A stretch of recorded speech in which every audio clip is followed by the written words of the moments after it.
Assalamualaikum. Korang, cleanser multipurpose ni memang best gila untuk kulit sensitif.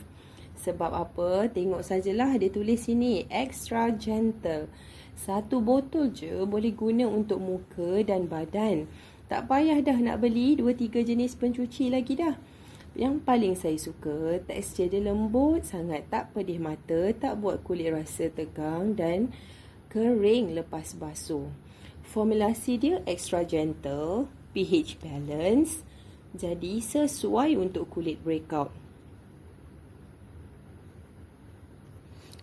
Tengok ni, dengan kelebihan-kelebihan yang tertera pada botol ni, bagi kita atau anak-anak yang ada eczema, yang gatal-gatal, insya-Allah selamat.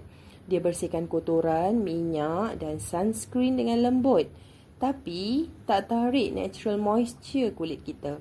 Lepas bilas, kulit rasa licin, bersih dan hydrated. Bukan rasa ketat macam kena tarik plastik.